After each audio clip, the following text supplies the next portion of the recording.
Olá, boa noite a todos e a todos. Bem-vindas e bem-vindos a mais uma live.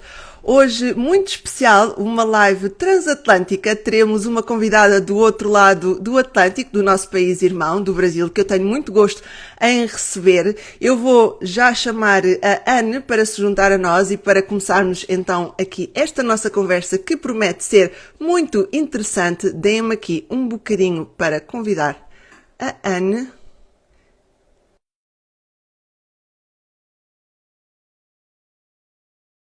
Eu não sei se vocês, entretanto, me perdem no som, mas espero que estejam bem, que o vosso dia tenha sido bom, que a vossa semana esteja a ser boa. Olá, Anne. Faz só switch de câmara. Boa. Agora Olá, sim. agora te vejo. Você Boa consegue me tarde. ouvir? Perfeitamente, tudo perfeito. E tu consegues ver e Perfeitamente. ouvir-me Bom, também? aqui pelo celular, deixa eu ver se eu consigo te ouvir. Não sei. Agora Consegues? sim. Boa. Sim, Consegues perfeito. ver-me, ouvir-me, tudo perfeito, estamos confortáveis e estamos Sim. bem para a nossa conversa que promete ser bastante enriquecedora. Portanto, sei que nós criámos aqui algum interesse quando esta live foi publicitada, porque não só pelo facto de ser sobre a área de teste de qualidade de software, mas também por ter a sorte de ter uma autora comigo a partilhar aqui este final de tarde do teu lado, serão do meu lado, portanto vai ser, temos alguns temas, alguns tópicos já acordados que vamos conversar e todas as dúvidas e questões de quem nos assiste, sintam-se à vontade para enviar um comentário que nós responderemos assim que possível.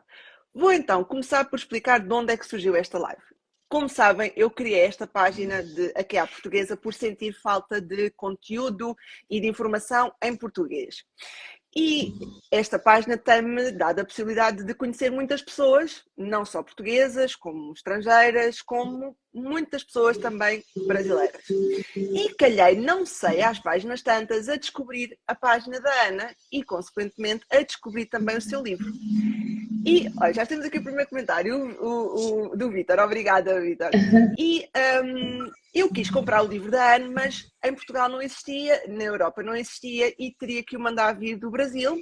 E como também não sabia bem como seria o processo, entrei em contato com a Anne, enviei mensagem pelo Instagram, tentei a minha sorte e a Anne prontamente e rapidamente me respondeu, muito gentilmente, a ajudar-me a conseguir adquirir o livro em Portugal, portanto, na Europa, e fiquei muito contente por isso. E em cerca de 2 semanas, desde o nosso contacto até o livro chegar, foi mais ou menos esse tempo que demorou, e pensei, vou lê-lo, porque existe tanta falta de informação e existe tanta falta de conteúdo em português, quer seja português Portugal, português Brasil, que eu preciso de ler, perceber se faz sentido e incentivar os outros a que leiam e tenham uma fonte de informação numa língua que lhes é natural. Li o livro, gostei do livro, fiz uma review do livro e fiz o desafio à Ana. Que tal participares comigo numa live e falarmos sobre todo este processo, sobre o livro, sobre o background da Anne, sobre todo o seu processo, as ideias, enfim, uma série de coisas que não só eu tive curiosidade, como dizer que vocês também terão e vão acompanhar. E como estou a ver aqui pessoas a chegar, como eu já reforço a ideia, se tiverem dúvidas, comentários, podem deixar aqui na caixinha que nós vamos responder à medida. E foi assim então que surgiu a ideia desta live. Desde já agradeço muito à Anne por ter aceito o desafio, por estar aqui a falar comigo. Anne, como se eu estiver a falar muito rápido, diz, porque eu ligo o turbo e começo a falar muito rápido, mas agradeço muito estares no teu final de tarde connosco. Agradeço também a todos que nos estão a ouvir e que estão aqui presentes durante este serão. Espero que seja tão proveitoso para vós como vai ser para nós. E creio que seja isso. Ana, vou-te passar a palavra e deixar-te apresentar a quem não te conhece ainda, quem é que é a Anne Rocha, qual é que é o teu background, qual é que é a tua área profissional, como é que surgiu a ideia de QA, como é que surgiu, assim, só falando um bocadinho ao de leve, porque depois o tema livro será a nossa segunda parte, mas tudo isto, como é que foi o teu percurso para até escreveres um livro? Boa tarde a todos, boa noite em Portugal. Vocês me ouvem bem? Tudo. Está ok? Uau, Perfeito. tudo certo? Sim. Então vamos começar. Bom, comecei com o QA, né, lá em 2007, quando eu fui convidada, durante o estágio ainda, como programadora Java, desenvolvedora Java, e me convidaram para liderar uma equipe, né, de testes de software.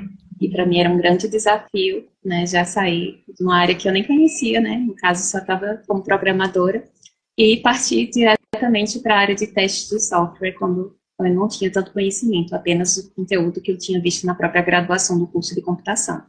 Isso em Campina Grande, em 2007.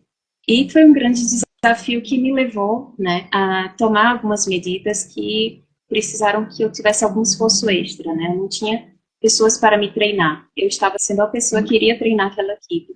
Um grande desafio. Exato, com esse grande desafio, eu precisei estudar muito, fazer cursos online, que, né, não tinha muitos, mas eu ainda consegui o da TI Exames na época, e consegui também o livro, né, A Arte do Teste de Software, do Myers, e isso, né, que você já falou até no seu vídeo, né, como referência também. Então, esse conteúdo era muito importante para mim, porque eu precisava passar, meio que mastigar aquele conteúdo para as pessoas. Eu não podia trazer um conteúdo totalmente didático, eu tinha que trazer um conteúdo prático. Então, eu tinha que meio que traduzir o conteúdo teórico para aplicá-lo no mundo real. Certo. Isso foi evoluindo com o próprio feedback das pessoas que eu estava trabalhando, né? Então, eu estava criando confiança também no que eu estava produzindo, estava tendo resultados. E, à medida que eu ia estudando, eu pensava, eu tenho que catalogar isso, eu não posso deixar volátil essa informação. Então, eu comecei a fazer textos, né? E, na época, em 2007, era muito comum as pessoas escreverem blogs. Foi quando eu criei o blog Grupo de Testadores de Software, que éramos um grupo, né, de 5 pessoas na época. E a gente precisava manter aquele conteúdo vivo, porque a gente precisava deles o tempo todo. Então, cada vez que eu me aprimorava, que eu tinha um conhecimento novo, eu ia escrevendo lá no blog para compartilhar para o próprio time.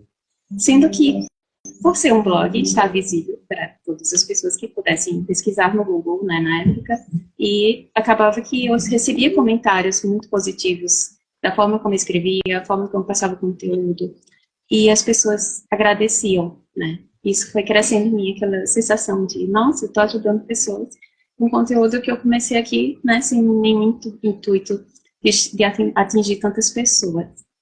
Então, depois de 3 anos, né, lá em 2010, quando eu já estava até em outro emprego, eu senti essa necessidade de transformar, já tinha vários conteúdos no blog, o blog já estava bem denso, e transformar aquele conteúdo em um livro, condensar ele, e ser um conteúdo que você consiga chegar do início ao fim, sem que você precise sair catando, porque eu acho que essa é a sensação de quem está começando. Sim.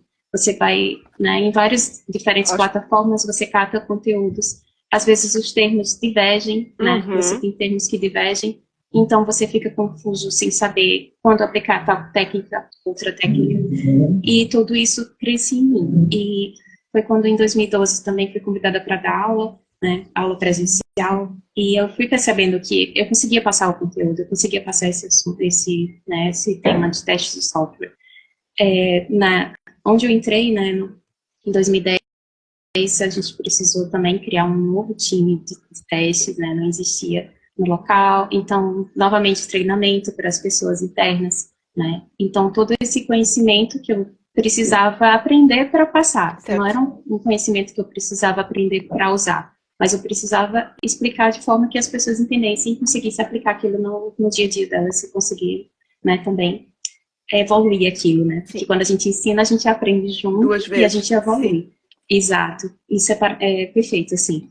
Então, eu tive essa chance, né, de ter essas pessoas ao meu lado que estavam realmente confiando no meu trabalho, porque precisa de confiança. Se você tem uma pessoa que confia e que age conforme você está indicando, você, né, tem aquele feedback mútuo, né, que você tem realmente uma forma de troca, né, não é uma coisa unilateral, é troca mesmo. Então, essas pessoas são muito gratas, né, também, pessoas que estavam ainda no estágio delas. Eu senti na pele também passar por um estágio, quando a gente não tem aquele conhecimento prático no curso, né, de uma graduação, e você saber que ali é o seu ponto de partida. Ali provavelmente vai ser uma área que você vai atuar depois, né, então estar no estágio, eu sabia que para aquelas pessoas era algo super importante, porque eu também tinha passado pelo estágio em Java, e então era muito motivante para mim ensinar para aquelas pessoas. E eu sempre dizia: pode, não tem gente, chama estagiário, que a gente treina. Não é problema. Preciso de pessoas para a equipe. Preciso, mas chama que a gente treina. Isso não é um problema, né? Podia ser pessoas que estavam no início do curso, às vezes, segundo período, terceiro período. Então, o que é que a gente percebia, né? Que pessoas mesmo no início, que ainda não tinham tanta prática de programação, que estavam ainda iniciando, que não tinham nenhum norte de qual carreira seguir, né? E elas estavam, ou pessoas que já estavam no final do curso, que estavam travadas com a programação, né, com a parte de programação e desenvolvimento mesmo, e não se sentiam dentro da área. Quando entravam no estágio, elas percebiam: poxa, é aqui que eu quero ficar. E hoje ver pessoas, né, que evoluíram e que chegaram longe, né, na carreira delas, é muito gratificante ser parte também esse iniciozinho aí dessas pessoas. Sabes Pode que falar, é curioso que eu, a semana passada, participei num painel de discussão e isso foi uma das coisas que eu falei, que nós tiramos um curso de Engenharia Informática e é muito virado para a programação, para o desenvolvimento. Mas quando nós entramos na área da IT, das tecnologias de informação, é um mundo gigante. Tu tens uma série de opções, tens uma série de vertentes. E o curso é mais focado para desenvolvimento. E isso também faz com que muitas pessoas se retraiam de seguir um curso que seja de engenharia informática, que seja computação, que seja de ciências da computação, que seja alguma coisa ligada às tecnologias, porque vão pensar: eu vou chegar ali àquela disciplina, eu não vou passar dali e eu não vou conseguir ter mais nenhuma área, nenhuma, não tenho futuro dentro da área, o que não é verdade. Verdade, exato, perfeito. Né? Não só a área de testes, né, mas tantas outras, né, que a gente vê que Análise de existe business, isso. BI, eu sei lá, um sem número de Dados também, né, que opções. está crescendo muito, Olha, temos análise de aqui o Henrique. dados. Olá, Henrique, boa noite. Estou a fazer análise e desenvolvimento de sistemas na faculdade 27 e estou a gostar por ter conteúdos relevantes para a área de qualidade de software. Exato, hoje em dia vê-se mais essa atenção por parte das universidades de ver que, ok, existem outras áreas que estão a vingar e que estão a crescer.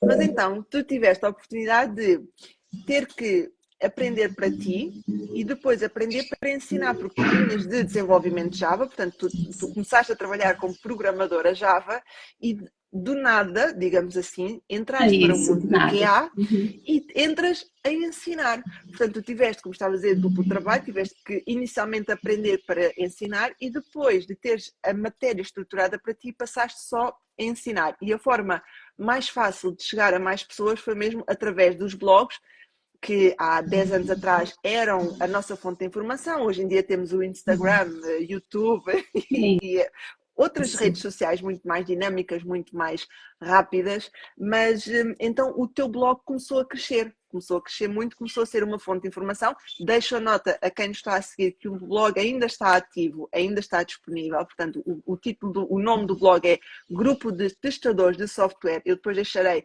nas descrições aqui da nossa live, mas o blog agora está um bocadinho parado porque também existe outra vida que acontece, mas todo este conteúdo que inspirou o livro e todo o conteúdo que a Anne passou para quem aprendeu com ela, para quem foi fazendo o percurso, foi tendo o acompanhamento, está disponível para mais uma fonte de informação. Portanto, quando se diz que não existe fonte de informação, existe. Nós às vezes é que não sabemos onde é que ela está. Olha, temos aqui uma pergunta já. Anne, hoje com mais experiência, qual sugestão darias para uma pessoa se tornar num, oi Deus, SDET, eu não sei se tu sabes a sigla. Software Developer Engineering Test, será? Pode ser, Já que tens os 2 backgrounds de QA e de developer. Boa pergunta. Não sei o que responder. Qual a sugestão Bom, eu que darias para consigo. uma pessoa? Entretanto, minha gente, nós ainda temos que falar sobre o livro, mas vamos aqui começar já Isso. a responder aqui às Não, perguntas. vamos responder sim. Então, hoje eu estou atuando como professora, né, na Ultima School, e eu tenho alunos que estão de outras áreas, né, e que realmente é o ponto inicial, né, o que eles precisam ter de conhecimento para começar na área de testes de software. Então, basicamente, os conceitos básicos de teste, né, o plano geral, né, o conteúdo realmente de teste é para aquela base, de saber mesmo do contexto, e também o conhecimento em programação, porque a gente tem hoje no mercado uma demanda muito grande para testes automatizados, né, Patrícia? Verdade. Então, saber programar é também um dos requisitos necessários. E aí, nesse curso que a pessoa vai seguindo, todo esse conhecimento, vai ter vários cursos na internet, né, que vai estar apoiando, vai ter livros, vai ter conteúdo em blog, né, Patrícia? Então, YouTube também. Em páginas de Instagram.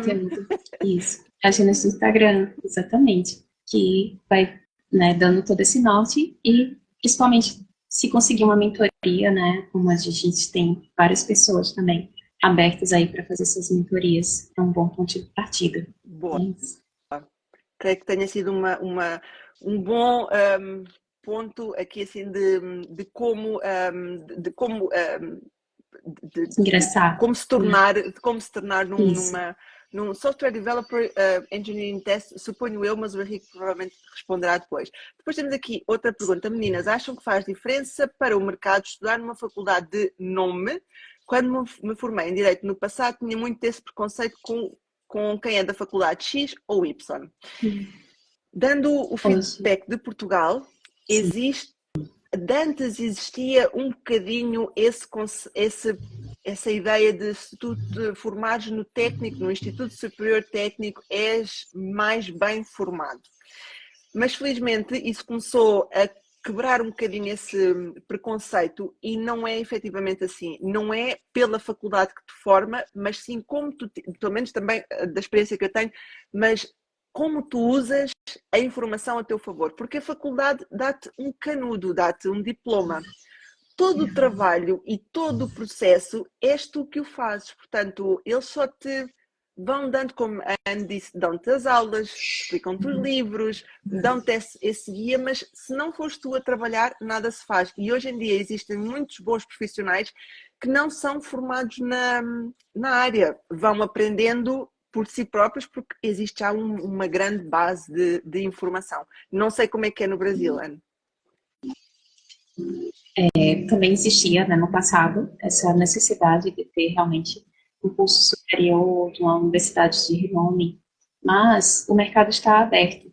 Não que não seja importante fazer um curso superior em uma universidade de renome, até porque eu sou formada, né, na Universidade Federal, aqui no Brasil, mas existe, sim, vários caminhos, né? Eu acho que a Patrícia colocou muito bem, no sentido que você tem que também correr atrás, né? Porque mesmo um curso de graduação, não necessariamente ele vai te formar para a profissão de teste de software exclusiva. Você sempre vai precisar de cursos por fora, né? Então, essa experiência, né, que você vai adquirir por fora tem valor também, sabe? Então, às vezes, você requer, sim, ter um diploma, né? Porque é um requisito, às vezes, das próprias vagas de trabalho, né? Ter um diploma. Mas eles procuram, desculpa se eu te interromper, eles procuram um diploma, não o diploma daquela faculdade. Faculdade. Aqui não existe isso, no Brasil também não.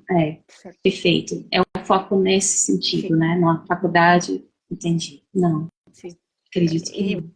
E lá está, e nós damos aqui o extra de não é a faculdade que te prepara para o mercado de trabalho, tanto que quantos de nós, como tu disseste ainda agora, terminamos o curso e dizemos, e agora o que é que eu vou fazer? Qual é a área que eu vou seguir? Não sei, é muito do nosso trabalho individual e muito da nossa proatividade de ir acertando e ir tentando e perceber qual é que é o caminho que faz sentido a seguirmos.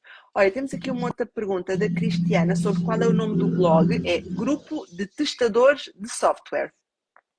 E depois temos o Jefferson, não sei se estou a pronunciar bem, que diz: a área de qualidade de software, de Quality Assurance, é uma área bastante promissora e importante no desenvolvimento de softwares. Deveria ser mais difundida nas universidades, pois é a realidade que o mercado necessita. E é verdade, nós focamos muito para o desenvolvimento, mas eu não me recordo na faculdade de falarmos, por exemplo, de testes unitários, que são tão importantes os programadores implementarem e desenvolverem. Há muitos deles que, quando entram no mercado de trabalho, é que começam a ter contacto com esta realidade de testes unitários e que são tão importantes e que nós vamos falar sobre eles sobre o teu livro. Deixa eu ver aqui mais uma coisa. A pergunta da universidade é porque aqui em Portugal vou fazer uma análise de desenvolvimento numa faculdade online e tenho receio depois de não valer a pena. Não, estás a tirar o curso e o que vale é o que tu depois aprendes. Ora, Inclusive, Patrícia, recomendo para as pessoas que estão realmente interessadas na área de testes, se ela tem realmente essa certeza, né, conseguir talvez, após esse curso de graduação, uma pós-graduação específica em testes de software. Sim. Que existe inclusive online, né? Existe. Então, às vezes, então depois também acrescentar, né? Vou-te pedir essa informação para deixar disponível aqui nos comentários, na descrição da live. Sim. Porque eu em Portugal sei de uma, que é a Switch QA, do Porto Tech Hub, que está neste momento com candidaturas abertas, mas também será interessante se houver online no Brasil também, sim, no Brasil, possa ser feito por portugueses, também é interessante deixar essa informação. Ora, temos aqui mais, o Jefferson diz, além do diploma tem que ter conhecimento do mercado das ferramentas de teste, às vezes as universidades não dão essa expertise numa área tão específica, é verdade. E temos alguém que diz, como se diz, quem faz o curso é o aluno. É verdade. Os professores só lá estão para nos dar a informação, às vezes bem, às vezes de forma que poderia ser um bocadinho melhor, mas cabe-nos a nós depois seguir atrás e então fazer o nosso percurso e fazer o nosso caminho. E Ana, vamos então, os professores ensinam-nos, tu foste professora, tiveste uma série de pessoas ao teu encargo, aprendeste muito, leste muito, fizeste muitos cursos e quiseste desmistificar, ou melhor, simplificar o que é isto de testes de software.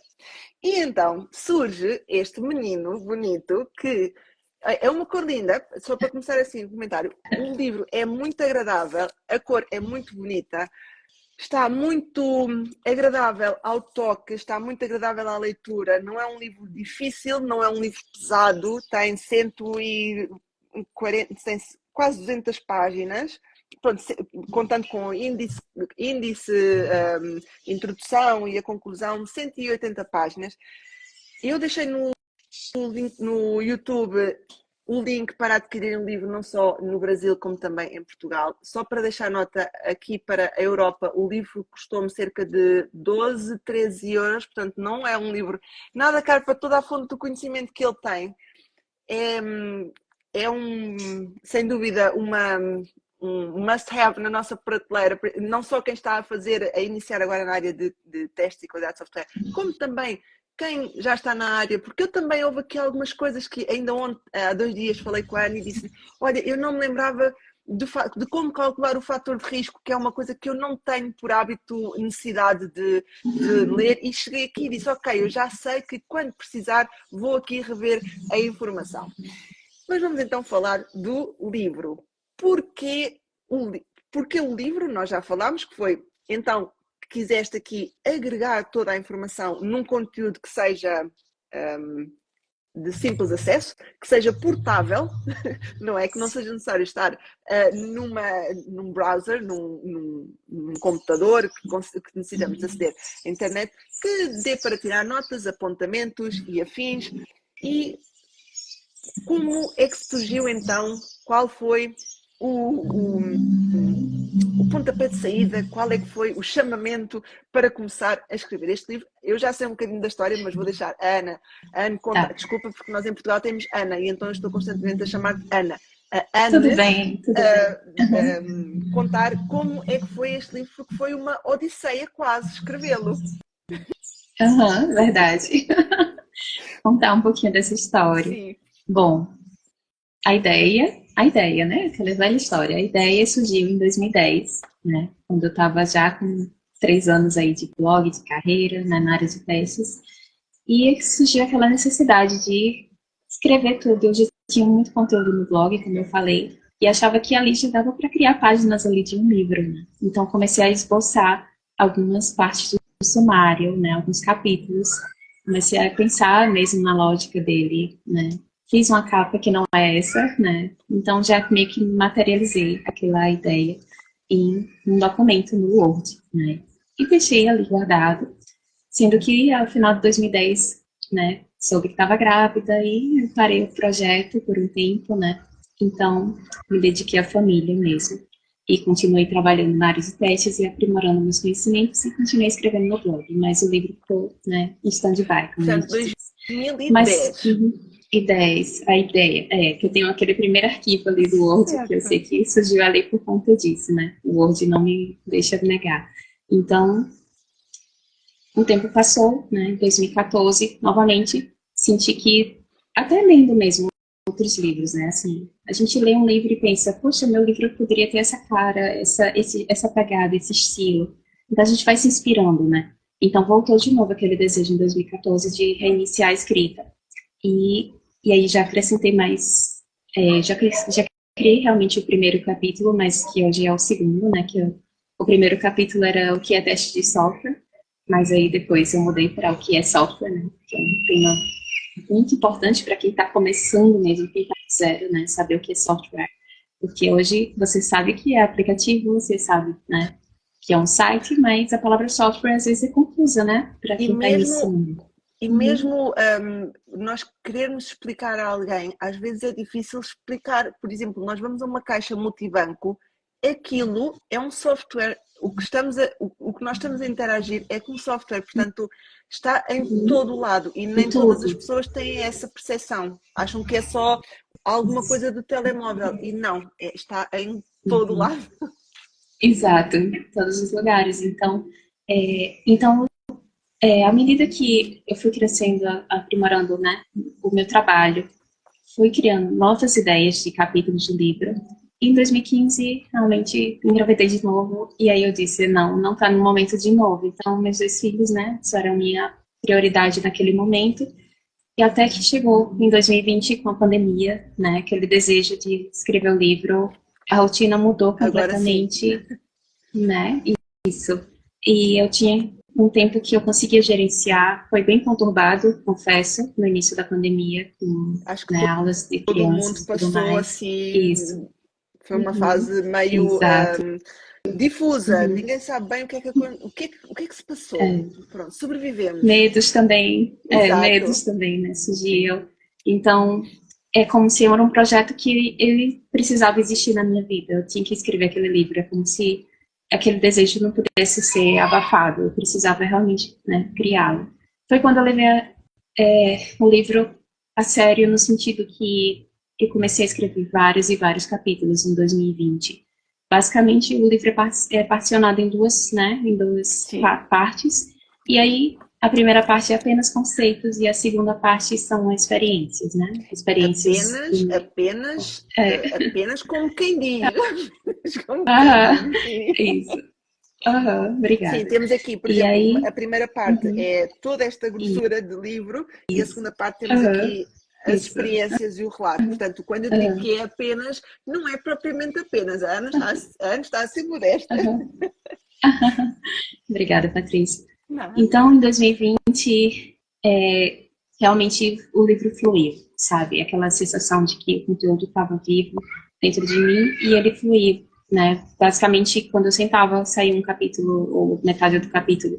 E eu tinha essa ótica de ficar escrevendo sem refinar, sabe? Passar realmente o conteúdo para o papel, digitando, Sim. claro, mas sem precisar refiná-lo. Fluir, Eu deixar tinha fluir. fluir, fluir. Certo. E tinha esboço das imagens, né, mas nada concreto ainda, mas já tinha tudo, né, no papel, já os diagramas que eu queria, o espaço das imagens já existia, uma descrição de como seria aquela imagem, então eu fluía com toda a escrita.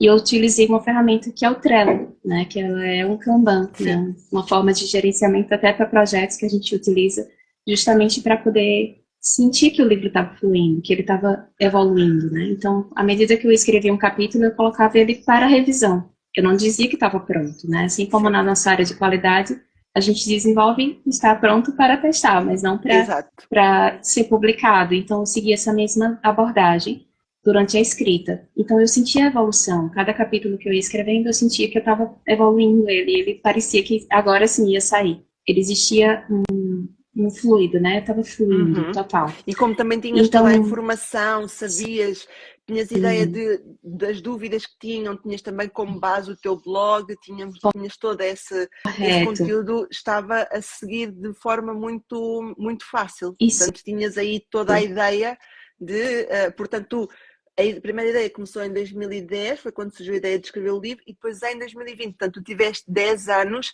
para exato. te desenvolver como Amadurecer. profissional, te desenvolver como professora e daí provavelmente também ser mais fácil essa escrita. Sim, sim.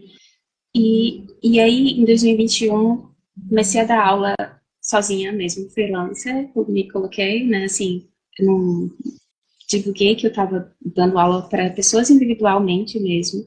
E essas dúvidas das pessoas me traziam novos insights, né, novas ideias de acrescentar naquele livro. Então, a parte dos capítulos mesmo iniciais, que é o conceito de testes, ele foi crescendo muito. Apesar de eu já ter capítulos prontos, mas eles foram incrementados. Inclusive, a ordem dos capítulos foram alteradas, basicamente por conta da fluidez das próprias Sim, aulas. Quando eu dava o assunto invertido, as pessoas tinham mais dificuldade quando eu mudei a ordem. E aí eu meio que fui sentindo as próprias, né, o próprio feedback das dores, pessoas. sim, as dores Exato, e perceber como é que, sim, exato.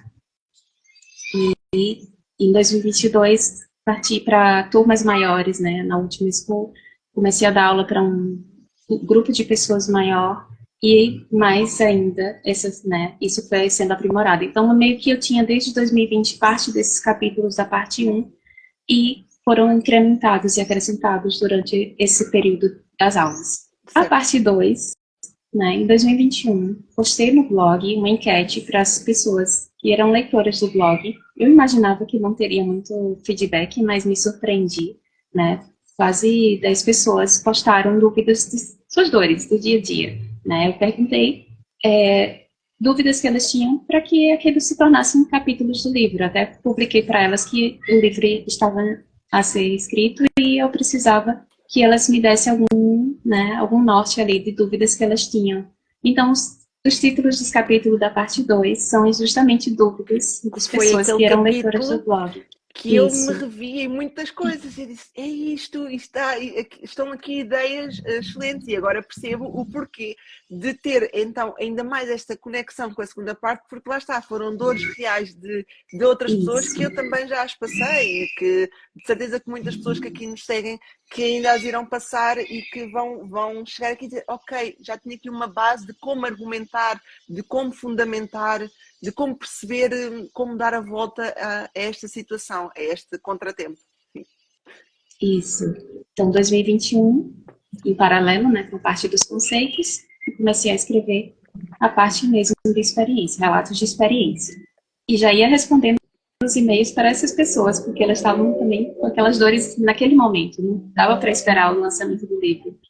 Fui validando também essas respostas por e-mail, né, para esses leitores do blog e ver realmente o feedback deles sobre aquele tema. Então teve essa troca também. Então foi um livro construído também, né, com essa troca, né, esse Exato. conhecimento que foi partilhado aí com outras pessoas. E O que ainda o torna 2022, mais rico, porque não é só conhecimento teu, é conhecimento teu que foi colocado em uma prática para troca, corresponder é, a dores, por assim dizer, de alguém. Portanto, existe aqui muita dedicação, não só tua, como também dos teus leitores, dos teus alunos, de quem te procurou. Portanto, é sem dúvida alguma uma base muito muito bem composta, muito bem desenvolvida, porque não é só uma mente a pensar, não foste só tu que chegaste e escreveste apenas, não, tiveste este feedback Isso. contínuo e constante, e conseguiste perceber se fazia sentido ou não. Portanto, tiveste esse Essa feedback, validação. Isso. exatamente, previamente. Perfeito. Então, final de 2021, né, eu Uhum. já estava com essa sensação de que o livro estava pronto, mas tinha um receio também da escrita. Primeiro livro, né, a Claro. gente não tem aquela segurança de que o conteúdo realmente está válido. Até sermos da área de qualidade, a gente tem esse receio de publicar algo que não tenha qualidade, né? Certo. Então, foi um momento que eu, em 2022, passei a buscar por editoras, buscar por entender como é esse mundo da publicação, né, conhecer mesmo se eu iria pelo caminho da editora ou do caminho independente, né, da publicação independente. Então, tudo isso foi, né, um momento mesmo de validação.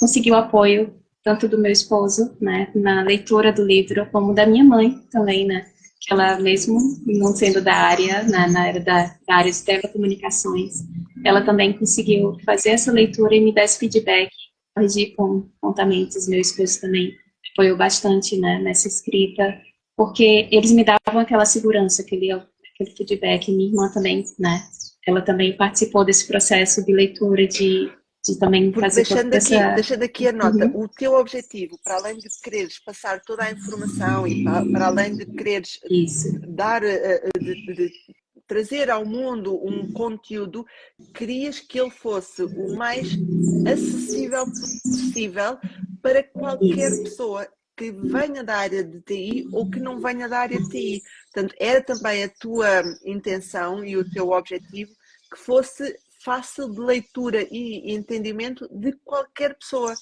Portanto, era uma das dúvidas também que nós recebemos, e que eu também falei contigo, o livro era mais para júniores, pessoas júniores de QA, pessoas que estavam a querer construir a sua carreira em QA, ou alguém que caiu, desculpa a expressão, de paraquedas na área e que precisa aqui de uma fonte de informação e um livro para consulta constante e frequente. exato. Era esse o intuito, né? Até pelo nome do livro, né? Simplificando teste de Isso. software. Com a própria demanda dos alunos também, que eram pessoas, como eu falei, que não eram da área de TI, né? Então, eu senti essa necessidade do livro ser fluido, de ter essa linguagem mais fácil, de ser didático, como os livros que a gente tinha na escola, né? Que livros com imagens, que tivessem realmente diagramas que pudessem complementar aquela leitura, né? Toda a diagramação foi feita conforme essa necessidade. Certo. Então, recebi feedbacks, me deu confiança, né, receber feedbacks da família, mas ainda não tinha aquela segurança de um profissional, né, de uma pessoa que de fato validasse aquele conteúdo para realmente ir para a produção, né, para ir para a Certo. publicação. Então, foi quando, em 2022, né, convidada por Vitor Cardoso para escrever um capítulo do livro junto com o time, né, e isso me mostrou quanto o momento de publicação pode ser simples se a gente conseguir entender o nosso propósito, né. Certo. Então, ele tinha o propósito de publicar um conteúdo e cada pessoa escreveu um capítulo, né, foram 20 capítulos e o livro estava ali. Em poucos meses, ele já tinha o livro pronto e publicado, já estavam tendo feedbacks, sabe? Eu passei, né, quase 2 anos com ele pronto, entre aspas, mas insegura. Foi quando eu perguntei para ele e ele me deu todo esse feedback de como fazia essa publicação independente. E foi a decisão que eu tomei, como eu já Portanto, tinha pesquisado também, né, nós, para além de outras termos uma editoras. profissional de QA, para além de termos uma professora, temos também aqui uma empreendedora, porque decidiu, por conta própria, tomar o risco e trazer este seu terceiro filho para a luz do dia e Isso. publicá-lo por conta pessoal, portanto, numa publicação individual.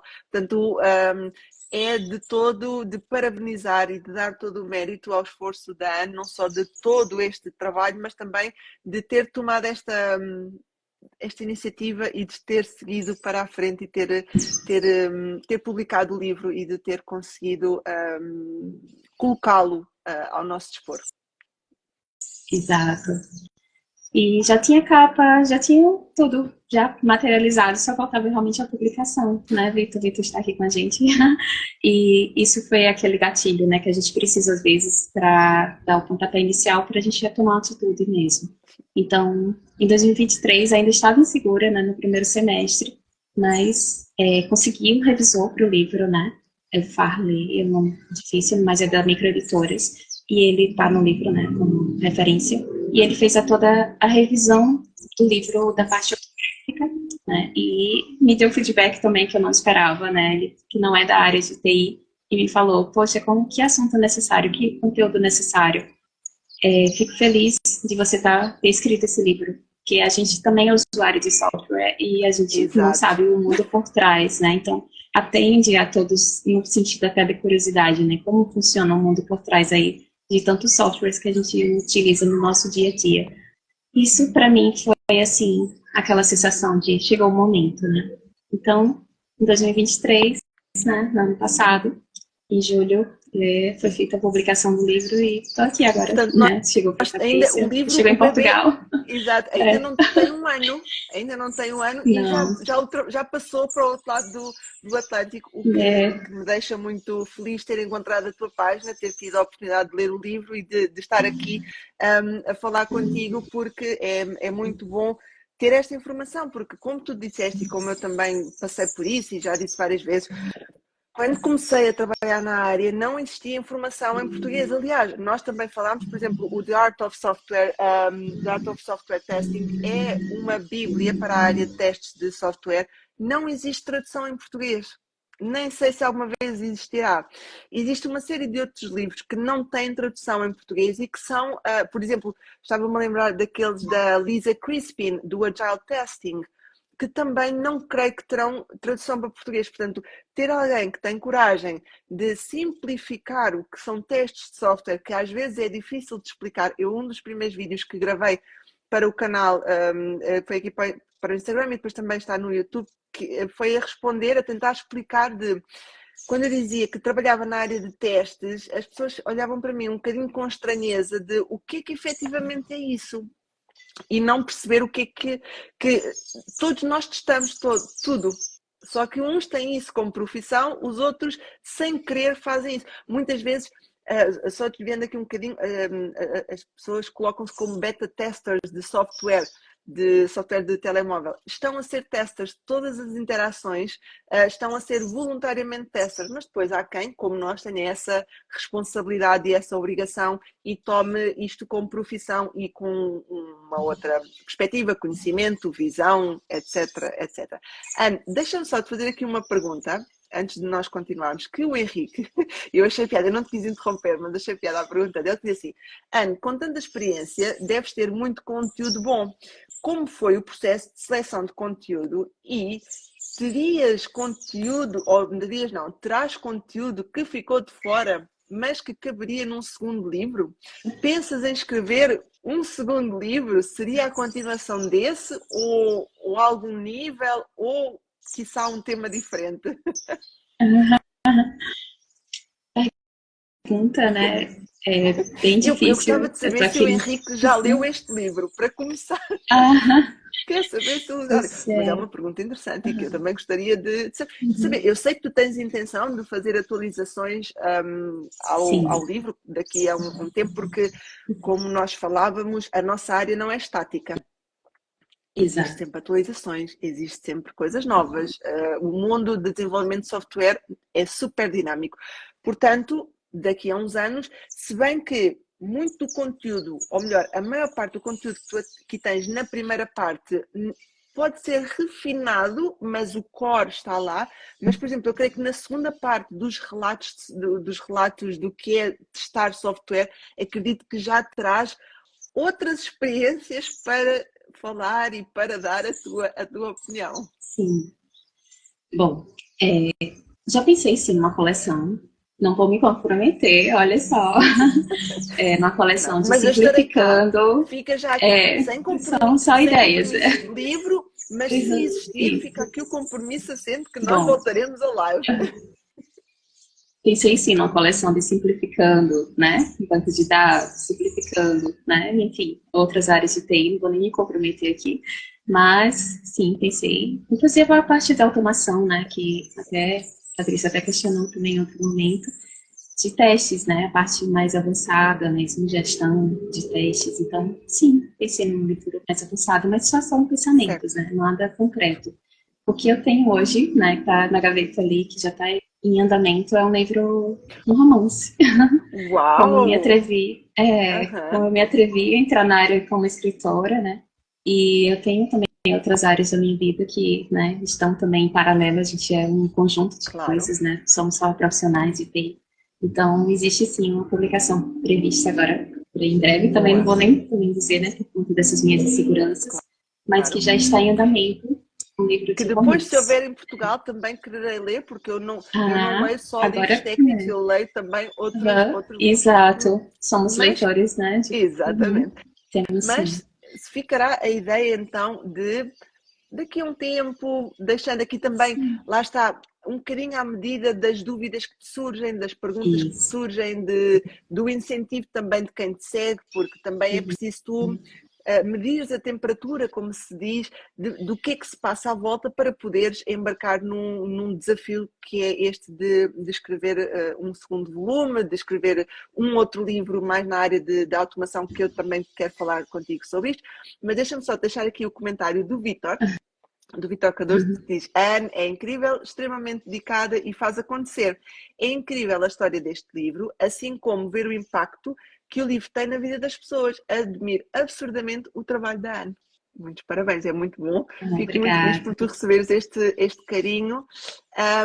E diz aqui e diz ainda o Vitor que agora deu um gostinho de um volume número 2. Malta, sem pressão. Quiçá daqui a 2, 3 anos voltemos aqui em live a falar e aqui a trocar umas ideias. Diz também o Henrique que fez fiz uma entrevista, não uma pergunta, ainda não, ainda não, mas estou curioso porque tinha. Ai, Henrique, eu não percebi, agora perdeste-me. Uma das minhas metas é ler mais livros e este já estava no roadmap. Ok, boa.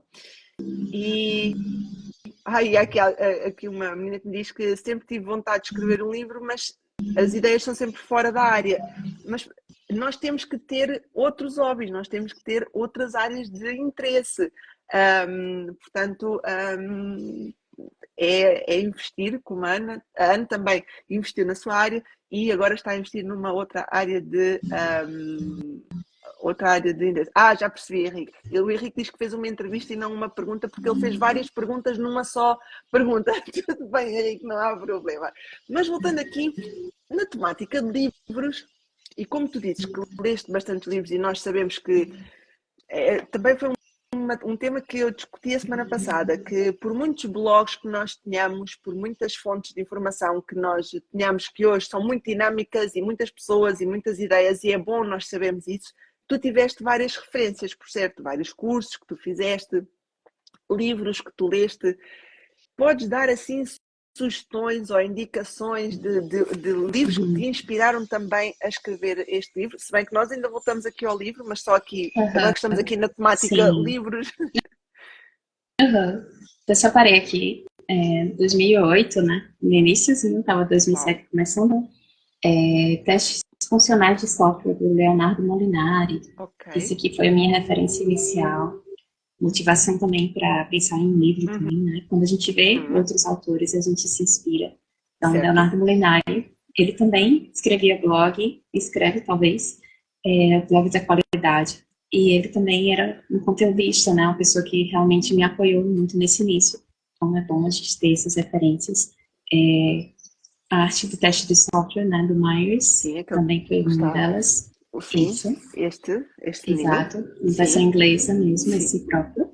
E também testes software ágeis, né? Testes da Crispin, Ah, né? Da Lisa que Crispin. também Isso, tenho aqui isso, algures. Espera, isso. eu ir à minha biblioteca. Falarás deste, que é o tal que eu há bocadinho comentei. Este aqui, Uhum. o Agile Testing. É, Este, isso, certo. esse mesmo. Sim, que como vêem é um pequenino livro, são quase 2 falanges minhas e que não existe tradução em Uhum. português. Portanto, lá está, nós temos muito conteúdo bom, mas que é necessário que nós mastiguemos, porque muitos destes conteúdos também, por exemplo, os sílabos das certificações, a base Simples, é com em certeza. inglês. Portanto, temos muito o inglês como língua mãe e como língua base para toda esta procura Uhum. de informação. Perfeito, isso aí. São esses aí os E principais, né? diz-me, Sempre. sim, Uhum. sim, desculpa, sim, são os principais. É, sempre tem vários outros, mas, né, Sim. os que tocaram mesmo, que fizeram, né, a Eu depois também diferença. vou deixar na descrição aqui Uhum. a indicação dos livros que tu falaste, que eu também aqui, ai caramba, aqui o tenho. Também, como já dissemos, as inspirações também para o teu livro não só foram estes livros, mas todos os teus seguidores, todos os teus alunos, portanto tiveste uma Sim, grande fonte de inspiração que acredito que ainda hoje em dia te continuem a inspirar. E quando tu decidiste escrever o livro, pensaste em, como nós há bocadinho falámos, que na parte de simplificar, na parte de torná-lo mais fácil de entendimento a qualquer pessoa, quer fosse júnior, quer fosse middle, ou que não tenha qualquer parte na área. E a Anne falou, e muito bem, que tentou simplificar ao máximo. E quando eu digo simplificar ao máximo, nós temos mesmo as imagens, tabelas correspondentes, toda a informação está descrita. Como eu também falei no meu. Anne, temos que falar da parte da semântica também, que é muito importante. Como eu também falei quando fiz a revisão do livro, a Anne teve o cuidado de deixar a negrito as palavras principais, portanto, nós nunca nos perdemos no livro, nós sabemos sempre qual é o assunto principal. E, por exemplo, isso muitas vezes acontece quando estamos a ler livros destes mais densos, às tantas não sabemos bem qual é que era a temática, qual é que é o assunto que o autor ali quer evidenciar, e a Anne tem esse cuidado de deixar essa. Nós aqui, por exemplo, aqui estamos a falar de passos, estamos a falar do resultado esperado, está tudo definido. Por exemplo, eu não sei se vocês conseguem ver, a Anne dá-nos um exemplo de como escrever um roteiro de testes no Brasil, um plano de testes em Portugal. O que é que nós temos de ter? O caso de teste, os roteiros, as pré-condições, os passos, os resultados. É de, ao ler o livro, quem não perceba mesmo nada da área, quem esteja a iniciar, vai ficar de facto com essa informação muito bem descrita, muito bem estruturada. Por exemplo, falamos também da parte dos níveis de teste, que muitas pessoas têm dúvidas e trocam os níveis com com o que é que nós era os tipos de níveis com testes. os É. tipos. Sim, existe muito Uhum. esta troca, esta confusão, e tu aqui tens o cuidado, porque lá está também com o contacto com os teus alunos, conseguiste refinar a forma de explicar isto de forma mais fácil, Perfeito. certo? Exatamente. Tive esse cuidado, né, criando tabelas mesmo para condensar, tabela resumo, né, para você realmente ao ler você entender, apesar de terem nomes tão semelhantes, né, os tipos de testes, por exemplo, o teste de unidade e o nível de unitário, né, o nível de teste unitário. Então você tem essa confusão no momento que você precisa aplicar, você vê tantos conceitos, né, soltos em geral, e você, às vezes, quando precisa realmente atuar, quando você precisa explicar, quando você está em uma entrevista e você precisa definir o que você faz, às vezes você não sabe qual o nível de teste que você trabalha, você pode criar uma confusão, né, no Sim, entendimento. Então, precisei, né, realmente enfatizar esses pontos, né, para poder dar realmente um norte para o leitor. certo. Sim, e de facto é muito que se vê, porque nós acabamos por saber, eu não sei se estou a fazer testes de integração, quem é que faz os testes unitários, mas isto são testes de unidade, são testes de componentes ou são testes de integração. Então, se são de integração, significam que são só de APIs, não propriamente. Uhum. Existe aqui uma série de conceitos que nós acabamos por poder confundir, até nós com experiência, às vezes ficamos assim de, espera, deixa-me aqui regressar à minha memória, ao meu arquivo de conhecimento e tentar explicar quanto mais quem está a entrar. E outra coisa que, falando aqui das palavras e do negrito, uma coisa que tu também tiveste cuidado foi de aprender semântica, de perceber um bocadinho sobre semântica e perceber como a parte, como é que a palavra pode ser interpretada, né? Isso, exatamente, sentido obrigada. diferente. Sim. Uhum. Sim, tanto que tu tens no final a parte do glossário em que deixas, o glossário ainda é grande porque a Anne tem o cuidado de deixar as palavras e a explicação da palavra. Portanto, por exemplo, no Brasil diz que é o roteiro de testes, em Portugal diz que é o plano de testes. Portanto, é uma coisa que vocês podem dizer, mas isso é simples de entender. Pode não ser assim tão simples.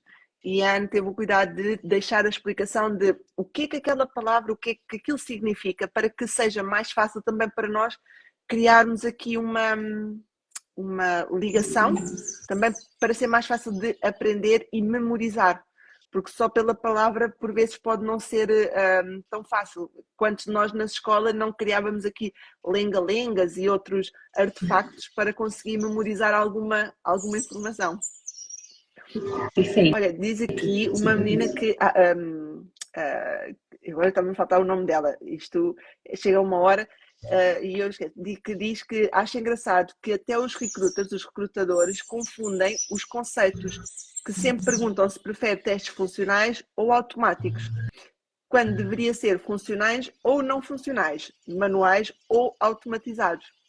E o Henrique Perfeito. acrescenta a dizer que aqui plano e roteiro entendi como coisas diferentes, até pela descrição do foundation level, do syllabus. E lá está, são entendimentos que podem ser diferentes, mas acaba por ser a mesma, o conceito, a base será. A Diane, é isso, obrigada. Acaba por ser o mesmo. A menina que me estava a falar, desculpa, Diane, eu chego a uma certa hora, são muitas pessoas e a memória não dá para tudo. Mas olha, ela levanta aqui um ponto interessante, que tu também deves ter esse contacto com quem acompanhas, de perceber, mas são testes manuais, são testes automáticos, são testes funcionais, não funcionais, são testes de caixa branca, testes de caixa preta, caixa cinzenta, são testes de APIs, são testes front-end, back-end, é Isso. sem número de opções.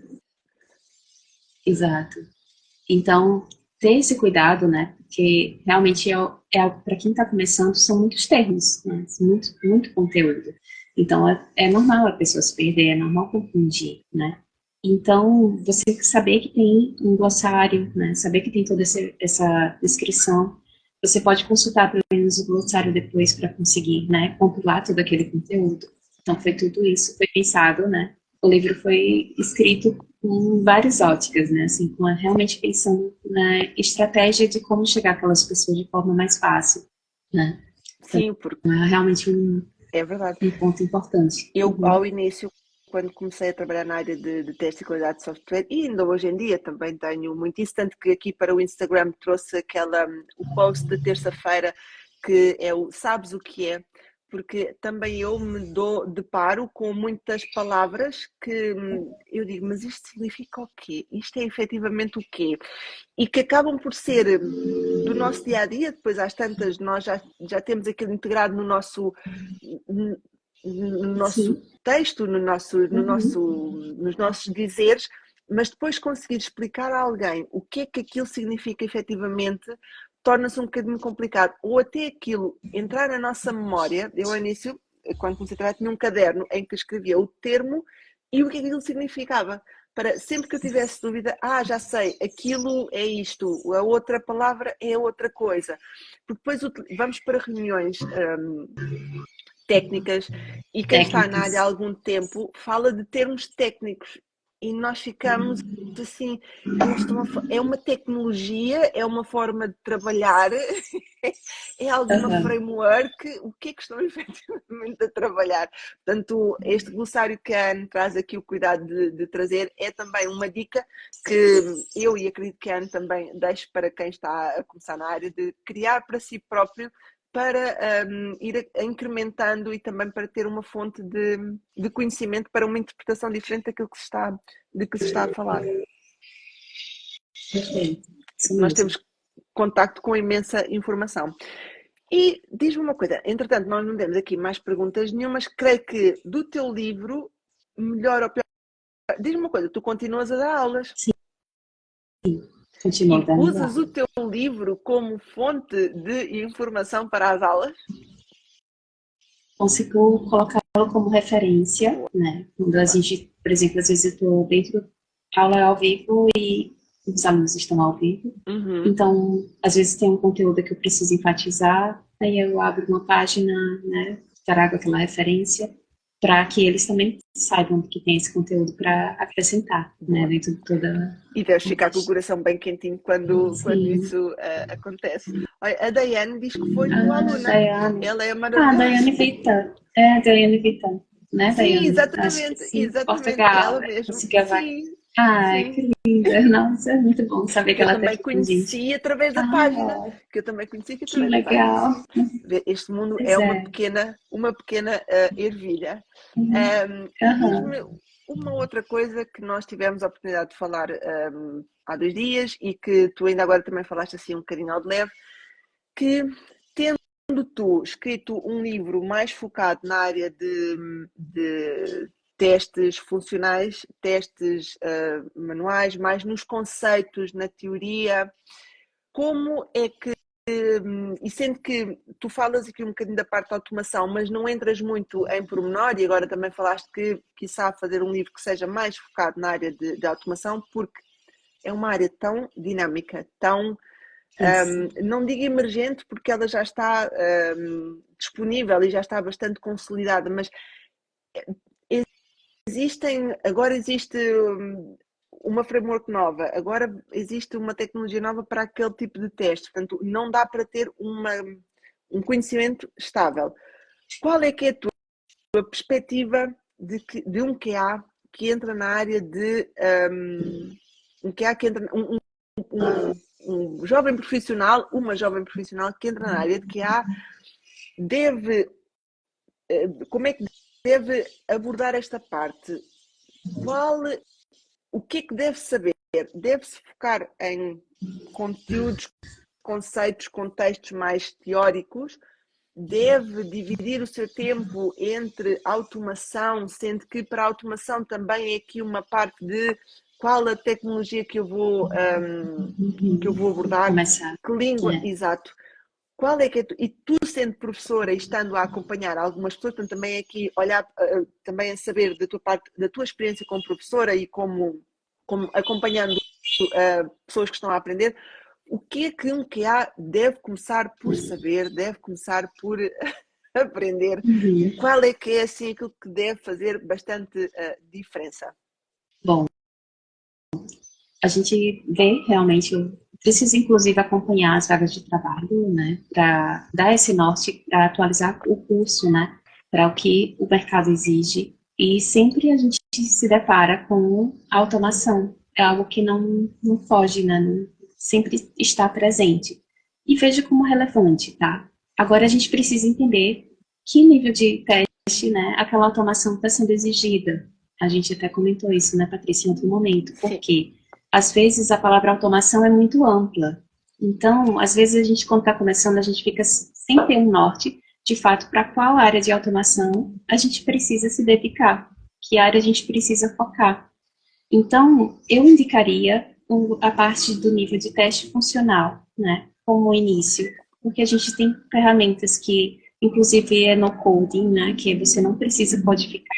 Né? Você tem Selenium, né? O Cypress, então Playwright, ferramentas que você consegue realmente automatizar. Claro que não vai te dar aquele background completo, né? Dentro de um processo de automação, mas que você sim começa a automatizar e você já tem aquela habilidade para ser aprimorado, porque a gente precisa começar de um ponto. Não dá para a gente pensar em alcançar o mundo, entender lógica de programação se você nunca programou, né? Então, você vai poder sim começar a automatizar com ferramentas que não exigem realmente a necessidade de codificar, de colocar realmente uma linguagem de programação ali, né, em linhas de código. Porém, nada impede, né, de, sim, você começou, mas você evoluir. Acho que esse é um ponto que as pessoas precisam estar sempre atentos, né? Porque a área de tecnologia, ela evolui com o tempo. A gente tem agora esse boom da IA, né, da inteligência artificial, e mesmo a gente que está mais tempo, né, Patrícia, a gente fica se perguntando, poxa, como eu vou começar a atuar com a IA agora? Como é que a IA vai me apoiar? Não no sentido de substituir, que as pessoas até têm esse medo, Não. mas no sentido de nos apoiar, né? De que ferramentas a gente vai realmente, de fato, usar no nosso dia a dia, porque ferramentas tem um monte, mas a gente precisa saber como aplicá-las, para que, de fato, a gente consiga utilizá-las. Então, quando a gente está iniciando, realmente perde aquele norte, né? A gente fica sem saber, de fato, o que começar, e aí a indicação que eu dou é justamente essas ferramentas que não exigem de você a programação, né, em linhas de código, mas sim, né, utilizando a própria interface da ferramenta para automatizar. Mas sempre lembrando que vai ter que correr atrás da linguagem de programação. Não tem como fugir, né, assim, Certo. mesmo sabendo também que, para não assustar, né, assim, quando a gente fala de programação para o nível do QA, né, do testador, ele é um nível de programação diferente de quem vai ser desenvolvedor, né? O seu propósito ao desenvolver um teste é testar aquela aplicação. E o propósito do desenvolvedor é construir uma aplicação, né? Ele vai ter diferentes negócios, regras de negócio ali, que você vai construir para um determinado propósito para atender o objetivo daquele cliente. Quando você pensa em testes de software, a parte de codificação, elas têm meio que um template, né? Você consegue criar um template de código que você meio que reutiliza aquele template. Então, ele fica muito mais tranquilo. Mas sim, você precisa saber lógica de programação básica, né? Saber fazer um loop, né? Saber o que é um string, Um ciclo de esses repetição. termos. É, isso, né? Então, o que é uma condição. Então, esses conceitos, né, mais simples aí da lógica de programação você precisa ter, porque você vai precisar utilizar, mas você não vai precisar construir uma arquitetura de software super complexa, porque você não está desenvolvendo software, você vai precisar apenas testar um software que geralmente tem as mesmas características, né? Se você fazer testes de API, que é teste de integração, você vai ter código de testes automatizados muito semelhantes em diferentes ferramentas, independente da ferramenta que você utiliza. Você pode escolher a linguagem, por exemplo, TypeScript ou JavaScript, né, para que consiga você passar de uma empresa para outra, às vezes, com ferramentas diferentes, mas que você vê que no final, aquela estrutura daquele código, aquela função que eles utilizam para testar a API é muito semelhante. Então, você sente que você domina aquele conteúdo, né? Você faz um curso e você aplica aquilo na prática e funciona. É diferente de você desenvolver, que você vai fazer um curso com um contexto ali, né, de e-commerce e depois você vai trabalhar com banco, né? Aí você tem um contexto totalmente diferente para o desenvolvedor, bem mais complexo. Mas quando você faz um curso de testes automatizados, você vai pegar aquele template e você vai conseguir aplicar independente do negócio, independente da empresa que você vai trabalhar. Então, eu vejo muito isso, que não precisa a gente ter medo quando a gente está começando desse mundo da programação. Precisa, sim, começar. Precisa, né, Porque o se esperado não atualizar é. sempre. Exato, porque o esperado não é que um QA seja um programador, que seja um developer, não é esse o nível, se bem que Isso. existe também muita confusão por parte das empresas, porque como se fala em automação, codificação, então se um QA desenvolve código é um programador e não é propriamente assim, porque como a Anne dizia, existem também vários níveis de automação, existem automação que são no code ou low code e existem automações que são mais codificadas, tanto que temos os software developer in test, que são pessoas que desenvolvem testes automáticos muito mais densos, muito mais estruturados, portanto é com uma perspectiva de programador e não com uma perspectiva de QA, porque o objetivo principal de quem trabalha na área de testes e qualidade de software é testar o software e não desenvolver código, portanto o teste automatizado, até como é uma batalha recorrente, e nós também falámos sobre isso, deve surgir no momento de regressão. Portanto, não é para testar durante o momento de desenvolvimento. Portanto, é uma coisa que é para ser feita depois. Portanto, o QA, a pessoa de teste de qualidade de software, continua a ter que saber muito sobre testes, sobre métodos, sobre ferramentas, sobre metodologias, sobre os diferentes níveis. Portanto, todo este conceito teórico tem que estar muito bem sedimentado, porque também isso permitirá desenvolver os testes automáticos da melhor forma. Perfeito. Certo? Exatamente. Olha, deixa-me só aqui te dizer, só dizer ao Henrique que nós já estamos online aqui no Instagram, o YouTube ficará para depois. A Dai diz que ama automação. Para a tristeza dela, é que aqui em Portugal as vagas são para júnior, são quase sempre manuais. A automação exige mais tempo e mais experiência, porque lá está, tu entras no nível de automação quando já percebes um bocadinho do que é que estás efetivamente a testar, senão é quase que seguir uma carreira de programador, pelo menos é a percepção que eu tenho em Portugal. Se tu aí, e tu também com o conhecimento que tens, se achas que é diferente. O Vitor diz que, e poderia explicar também o trabalho do QA, além do trabalho de testar o software. Ui, Vitor, estás bem confortável? Estás bem sentado? Porque aí temos muita coisa que podemos fazer. Claro. E o Henrique também diz, a grande diferença está que nós, como QAs, precisamos de entender regras de negócio a nível de interfaces, já os desenvolvedores a nível de implementação. Exatamente, aqui começando a responder ao Vitor, é isso, um QA é a pessoa que agrega ou que tem que ter conhecimento de tudo, não só de regras de negócio, como falar com os clientes, com os utilizadores finais, como falar com os analistas, como falar com os donos do produto, os product owners, como falar com os programadores, entender como analisar requisitos, como retirar de lá requisitos. Uma coisa que a Ana também há 2 dias falámos e também queria deixar aqui como nota, é que muitas vezes nós olhamos para requisitos e não percebemos como é que nós vamos desconstruir aquilo. E a Anne deu como esse exemplo, e também tem no livro aqui essa explicação de começar numa parte mais lógica. Portanto, nós temos que conseguir interpretar o teste, os requisitos de uma forma lógica e também depois de uma forma técnica. É uma série de coisas que o trabalho do QA implica, que não só... O testar é... diz-me se eu estou errada. Na minha percepção, pelo menos é assim que eu tento trabalhar, o testar em si é o final. É quando já não há mais nada para fazer, nós testamos e reportamos os problemas. Porque todo o trabalho está feito antes. Correto. Então, desde a comunicação inicial com todo o time, né, quando você está ali na concepção daquela história, daquele requisito, a gente já consegue atuar desde as reuniões de planejamento mesmo, né, quando a gente está ainda na concepção daquela história para ser desenvolvida, né, quando o trabalho do X, que ainda está desenhando, a gente consegue atuar, né, fazendo sugestões e principalmente, né, o QA, ele tem que conhecer de todo o processo, de todo o ciclo de vida do software. Acho que esse é o grande diferencial do QA, no sentido que ele precisa amadurecer a sensação do time com relação à qualidade, né? Ele precisa passar para o time a certeza de que a qualidade é do time, né? Então, ele tem que trazer essa visão. Não é só a atividade de realizar a execução dos testes ali no final.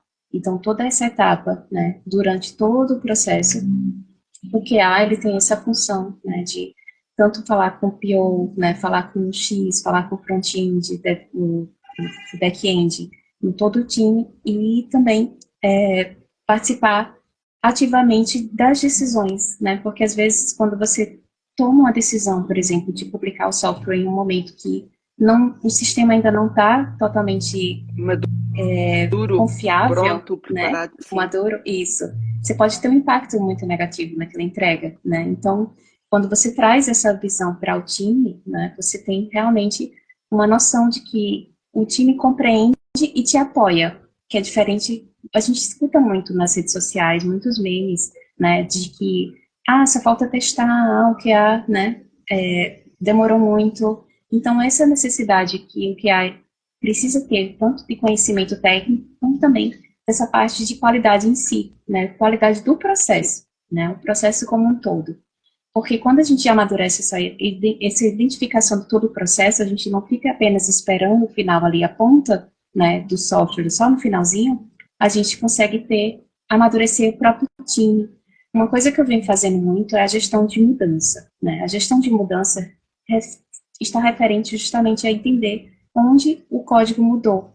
Então, com os testes automatizados, quando você pensa no teste apenas para regressão, tudo bem, mas quando você pensa ele como diagnóstico de toda a mudança que houve ali durante o desenvolvimento, ela se torna uma ferramenta não de encontrar bugs, mas sim para te fazer um mapeamento de onde você precisa ter uma ótica a mais no momento de você fazer os testes, inclusive os progressivos, quando você de fato vai precisar testar aquela nova funcionalidade. Certo. Porque às vezes uma funcionalidade nova que eles estão entregando, ela está afetando outras partes do código.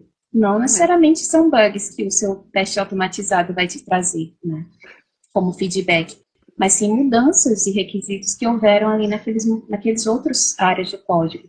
E aí você não perde a linha de vida do código, entende? Porque às vezes o QA fica sobrecarregado naquele ponto final porque ele não teve essa noção, fica como se fosse uma visão às cegas do que mudou. Ele tem realmente consciência do que é novo, do que vai ser entregue, do que está sendo esperado que ele teste, mas que ele precisa sim entender toda aquela mudança, toda a gestão, né, que os testes automatizados te traz. Então, quando a gente começa a perceber o teste automatizado como uma ferramenta, né, de gestão de mudança, de realmente entender que ela dá esse diagnóstico para a gente começa a construir código de testes com esse propósito também, e não com aquele propósito de desmiuçar e de encontrar, né, bugs aleatórios que possam surgir do nada, de paraquedas, mas na verdade o seu objetivo ali com eles pode ser justamente a necessidade de gerir essas mudanças, né. E falando um pouquinho sobre os níveis de teste, né, quando a gente pensa em automação e você entende cada um desses níveis, você consegue passar para o entendimento, né, para o time que se o desenvolvedor faz testes unitários, ele não está com o intuito ali de encontrar um bug no código dele, ele está também apoiando o próprio desenvolvimento, né, que ele consegue ali naquele momento de refatorar o código, que é super necessário, é um código que é vivo, né, que está sempre em constante mudança. Então você tem um nível de unidade ali que está te apoiando no refatoramento de garantia de que partes do código que funcionava continuam funcionando quando você precisa, né, às vezes melhorar aquele código. Você tem também, no nível de integração, né, esse mapeamento de todas as novas funcionalidades que foram criadas, que foram agregadas ao sistema, porque quando se fala de integração, você justamente está percebendo, né, toda essa cadeia aí de puzzle, portanto, microsistemas se comunicando, né, se conectando. Então, você tem toda essa visão, né, de todo... E aí você percebe, olha só, a automação, estou falando em diferentes níveis e com diferentes propósitos. Então, quando a gente consegue entender isso, né, o que é automação em cada um dos níveis, a gente percebe o que a gente está programando na automação. E no nível funcional, que eu não posso deixar de passar, né, justamente o código que a gente vai estar validando ali, o que o usuário vai receber, né, aquela interface gráfica que a gente chama de caixa preta, que a gente quer de fato confirmar se o que o nosso cliente, né, está requisitando de fato vai ser atendido, né? Então a gente consegue pegar pontos de exceção, pontos de comunicação ali entre interface e back-end, front-end e back-end, né, que possam ter falhas que a gente não conseguiria ler só no teste de integração de API, por exemplo.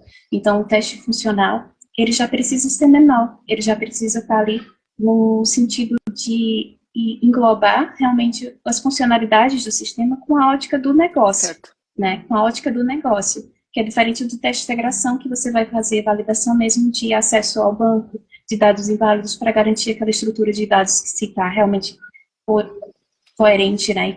E confirmando que de fato não vai deixar passar nada que o front-end não pega, né? Porque às vezes o front-end mascara muita coisa. Sim. E aí no futuro a gente muda a interface pensando que está fazendo software novo. Na verdade, é o mesmo back-end que está ali que deixou passar muita coisa se a gente não fizer esse teste com esse intuito. Então, quando você começa a entender os níveis de teste, por isso que eu foco muito nos níveis de teste, né? E aí você percebe que a automação existe sim com esse propósito e você sabe exatamente o momento certo de automatizar cada uma dessas etapas, né? Às vezes a gente requer que o código já esteja em produção com automação, sim, porém, em qual nível de teste, né, Patrícia? Em qual nível de teste, Exatamente. né? Sim. Então, Porque lá quando a está. gente às vezes está né, numa reunião com um time, eles perguntam, tá, você já automatizou tudo? É tudo o quê? Exato. Né? Então, Esta de vez qual nível, eu aprendi certo? esta com a Ana, porque eu disse-lhe que faz muita confusão que tenho empresas que estão a desenvolver testes automáticos à medida que estão a desenvolver as novas funcionalidades, que é uma coisa que ainda não está madura, ainda não está utilizada pelo utilizador final, ainda pode sofrer todas as alterações. E antes uma atenção de espera, mas os testes de integração, os testes de APIs, podem ser automatizados à medida do desenvolvimento dessa nova funcionalidade, porque é uma estrutura que não é visual, não vai ser, pode ser alterada, mas o impacto que tem de desenvolver testes automáticos é muito menor do que estarmos a desenvolver testes automáticos para um front-end, para uma visão de utilizador. Portanto, sim, nós podemos entregar testes automáticos à medida do desenvolvimento, mas como a Ana diz, depende de que testes é que são para ser, qual é o nível de automação que é necessária, sem dúvida alguma. Perfeito. O Henrique diz assim que sente que as pessoas que são de fora pensam que fazer automação em diferentes frameworks é algo extremamente complexo. E a minha opinião é, depende da framework, depende do tipo de teste que estás a fazer, depende também do conhecimento e do teu envolvimento. Portanto, como a Anne disse, que todos os QAs devem saber alguma lógica de programação, mas eu acredito que nem toda a gente queira trabalhar só em automação. Portanto, se calhar para essas pessoas pode ser um bocadinho complexo olhar para algumas frameworks que exijam mais codificação, que exijam mais conhecimento, que não só a lógica, mas sim a implementação do código em si. Não sei qual é que é a tua percepção e qual é que é a tua opinião relativamente a isso, Ana. Perfeito. Existe sim essa complexidade, né? Porque justamente dependendo da ferramenta que a gente inicia, né? Porque às vezes aquela ferramenta pode não ser adequada, inclusive, para aquele software que você está precisando testar. Então, além da análise da ferramenta, da linguagem de programação, né, você precisa também entender que tipo de regra de negócio, que tipo de sistema, que tipo de framework aquele código foi desenvolvido. E, às vezes, aquela ferramenta ela não é a mais adequada para aquele tipo. Né? Então, é uma análise complexa, eu concordo. Né? Assim, para quem está começando, realmente fica sem ter esse norte. Né? Então, às vezes, precisa, sim, de uma mentoria, de pessoas que tenham senioridade, né? Às vezes o PA que tenha, né, uma senioridade maior, para dar aquele norte dentro do próprio time, né? Para poder apoiar nesses momentos. Então, é realmente complicado. Acho que até a Daiane colocou aqui, ó, Sim. complementando. O Playwright e o Cypress são bem similares, exatamente. Mas Selenium, Java e Rabbit já é outra história, pois é. São ferramentas que, às vezes, a própria ferramenta, o Selenium, né, ela tem para JavaScript, para Java, para Python, né. Sim. A própria linguagem de programação já tem uma complexidade, inclusive no momento de instalação. Eu, particularmente, acho JavaScript muito fácil de instalar. Né? Assim, você, em linhas de comando, você já tem praticamente ali o projeto pronto para iniciar. Mas, quando você fala de Java, né, você tem todo o SDK, né, todo o JDK, toda aquela instalação por baixo que é muito mais complexa. A própria linguagem de programação que você escolhe também já traz uma complexidade a mais. Né? Certo. Então, tem todo esse ponto aí de importância. O Henrique Os diz que todos os frameworks frameworks, em JavaScript são similares se usar o Mocha. Exato. Isso é uma coisa também que, até no curso, né, que eu venho dando, a gente utiliza, independente do nível de teste, a gente utiliza o JavaScript, né? Certo. E aí os alunos conseguem ter essa visão ampla, porque mesmo que eles não entenderam bem ali no teste unitário, né, do JavaScript, ali do GEST, quando ele chega lá no Selenium, no Cypress, ele já começa a amadurecer, ele começa a perceber, nossa, como era fácil no início, e estava complexo, né? Então, quando você tem essa similaridade de ferramentas, por exemplo, o Mocha, né? Certo. Para a mesma linguagem, é super relevante também. Pois é, aquilo que que a Diane dizia que muitas das vagas que existem de automação já existem algum nível de senioridade, portanto, já existe algum nível de experiência também por aí, porque o teu contacto com as ferramentas, com as frameworks e a tua percepção, e lá está, conhecimento de negócio, do que é o mais indicado, do que não é, exige alguma experiência, exige algum background que quem é júnior acaba por ainda não ter. Pelo menos não visível para as empresas, não com experiência provada para as empresas. E por falar sobre isso, de automação e de inteligência artificial, uma coisa que tu ainda agora disseste, que utilizar as ferramentas baseadas em inteligência artificial a nosso favor, tu acreditas, ou qual é a tua, acreditas não, qual é que é a tua opinião relativamente a este zoom que existe de que agora vamos passar tudo para a automação, portanto os QAs vão deixar de ser necessários porque vai ser tudo automatizado, inclusivamente os developers programam, portanto podem desenvolver a parte de testes automáticos, os QAs deixam de ser necessários e posteriormente para ajudar surge a inteligência artificial, portanto a inteligência artificial desenvolverá tudo o que é roteiro de testes, tudo o que é plano de testes, dados de teste, portanto, e testam sozinhos, portanto, junta-se a automação com a inteligência artificial e a pessoa de teste e qualidade de software deixa de ser necessária. Isto é assim, assustador esta ideia e esta mentalidade, mas também quero saber a tua opinião e também a visão que tu tens aí do outro lado do Atlântico, qual é a percepção no Brasil sobre estas novas realidades que hoje em dia se vive.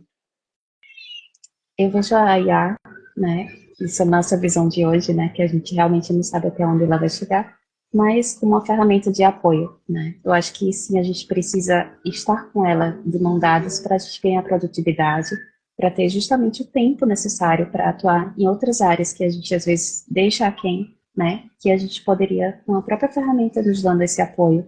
Porque às vezes o trabalho, por exemplo, do QA, né, ele é muito repetitivo, né? Se você consegue fazer um mapeamento, você pega, por exemplo, uma documentação de uma API em Swagger, que é a ferramenta que a gente utiliza para documentar, né?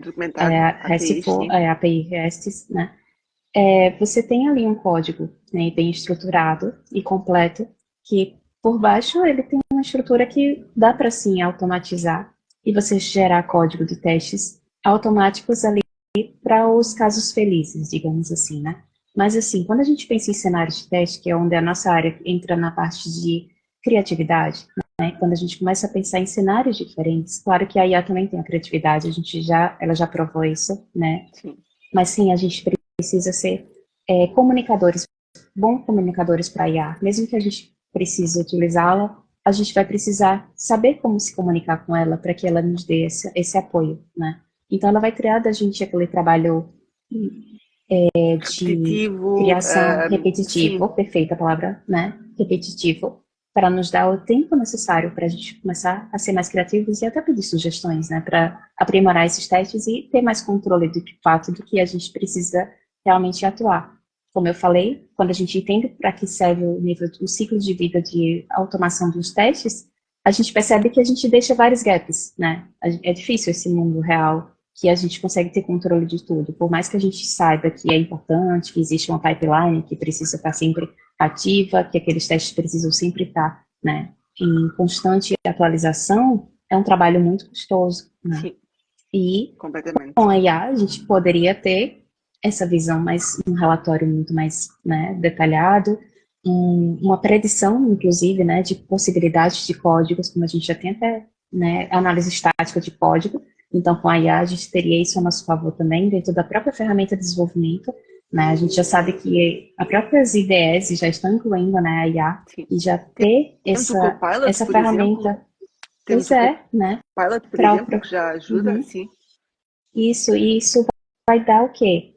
Velocidade no desenvolvimento para o desenvolvedor, velocidade para o QA, mas ele precisa entender da base, né? Eu acho que se ele não entende da base, vai ter o QA que vai entender da base e vai conseguir, base que eu digo, o conceito geral de testes, né, no caso, e que se você não entende do conceito geral dos testes, como você vai utilizar aquela ferramenta para te apoiar? Você não vai saber o que falar para ela te dar o que você precisa, Exato. né? Mas se você sabe bem o que é a área de testes, como ela deve funcionar, como você gostaria que ela funcionasse, então você vai ter ferramentas que vão te dar aquela produtividade e resultados muito mais, né, efetivos no final. Sim. Né?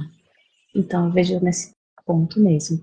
Acho que eu concordo aí com o nosso colega colocou. O Henrique diz que acha que a inteligência artificial veio para ajudar a aumentar a velocidade e complexidade. Sim, porque nós acabamos por, ao trabalhar muito tempo durante a mesma coisa, e acabamos por não ter tanto mapeamento, tanto conhecimento que as AIs conseguem, as inteligências artificiais conseguem dar-nos, as ferramentas conseguem gerar conexões muito maiores e conseguem nos dar muito mais informação do que sermos só nós a trabalhar e do que sermos só nós a ter essa ideia e a pensar efetivamente nisso. Deixa-me só aqui fazer uma referência, por causa da frase que tu falaste, da criatividade, que eu até deixei nota logo no início do vídeo que fiz a revisão, e até tinha aqui o post-it que não me esqueci, que é uma frase tua, que é: realizar testes de software é uma atividade que requer criatividade. Esta frase é da Ana, está aqui no seu livro. E outra coisa, Ana, que eu também vejo que, embora nós olhemos muito para a automação e agora também tenhamos inteligência artificial, e é necessário que todos os QAs percebam da lógica de programação, achas que, e tendo tu o conhecimento, sendo tu professora, achas que todos os QAs têm que automatizar, ou todos os QAs devem saber da automação, mas depois passar da parte da ideia à prática? Pode haver aqui uma diferença, porque nós, quando falamos de qualidade, como nós temos vindo a falar, existe também uma série de áreas, existe uma série de vertentes, e pode ser que a automação não seja efetivamente, como tu há bocadinho dizias, que tens pessoas que acabam o curso de Engenharia Informática e acabam por ver que programação acaba por não ser efetivamente a área delas. Também podem existir QAs que vejam que se calhar a automação não é propriamente a área que eu quero seguir. O que fazer quando se vê nessa situação, se tu já tiveste esse tipo de situações nas pessoas com que tu lidas e que tu acompanhas? Sua pergunta é basicamente se você consegue deixar de lado a automação e trabalhar mais com o manual, seria isso?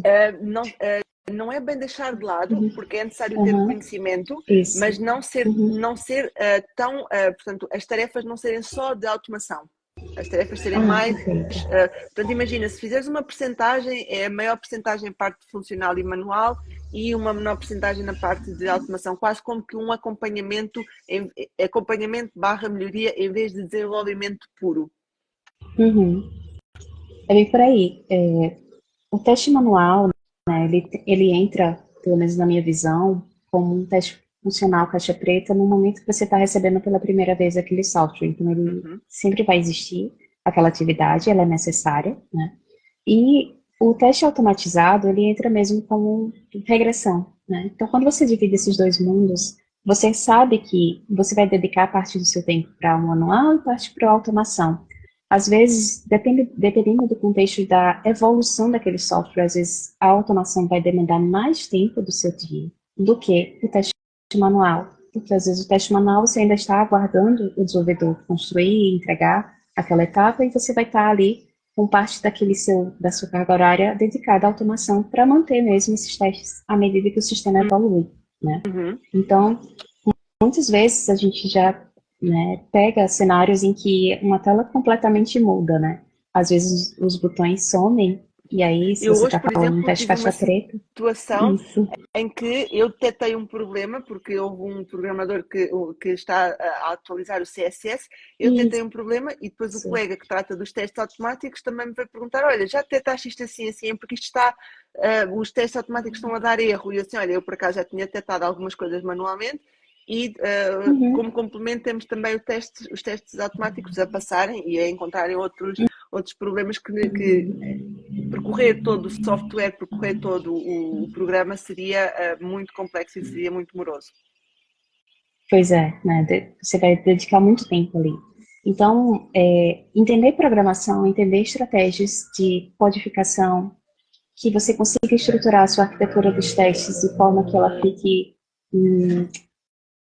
mais desacoplada, né? Como a gente tem também na parte de desenvolvimento do software, né? Quando você cria toda uma estrutura de hierarquia, de polimorfismo, né? Você reduz um pouco isso. Então, você percebe que quanto mais conhecimento você tem de lógica de programação, de técnicas de design pattern mesmo, né? Padrões de projeto, né?